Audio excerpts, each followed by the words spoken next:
આપણે આવ્યા હતા નારાયણી ધામમાં અને ખૂબ જ આનંદ થયો. જો આમ એમ લાગે કે મહારાષ્ટ્ર રમવા આવ્યા એવો લાગે છે. તો નારાયણી ધામ પણ કે ને કે મહારાષ્ટ્રમાં ન ગયા હોય તો જોઈ લેજો.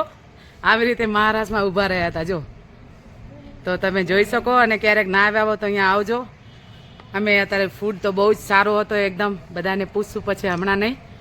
બસ હવે આવી રીતે છે તો આપણે જોઈએ અને વિડીયોમાં બન્યા રહેજો એટલે આગળ વિડીયો લેશું. ચલો જય દ્વારકાધીશ કી જય.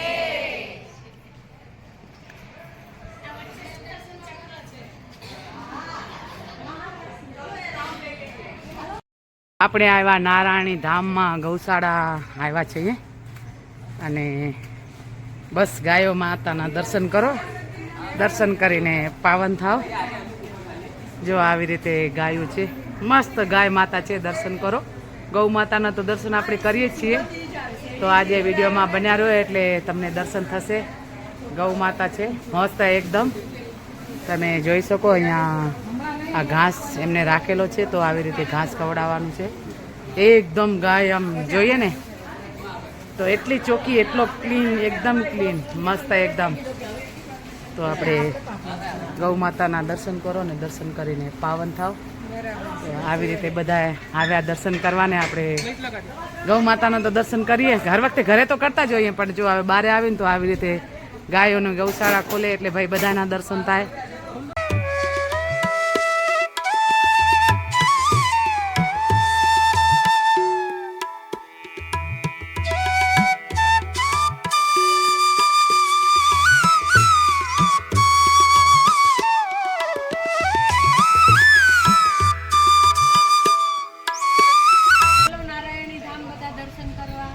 હાલો હવે હું બી આવું જ છું તમારી સાથે. ફોટો એલાઉડ હોવો જોઈએ. હેરાન એલાઉડ જ છે, બધા લે છે.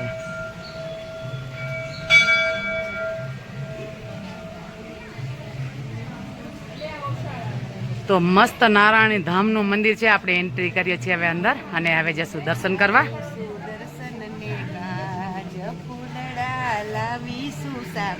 વાહ વાહ વાહ વાહ વાહ. તો આપણે દર્શન કરીએ અને દર્શન કરાવીએ. તમે, હું તો કરું જ છું પણ તમે મારા સાથે વિડીયોમાં બન્યા રહેશો તો તમારા બી દર્શન થશે. દીશ કી જય.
હવે આખો બતાવી દો એકવાર.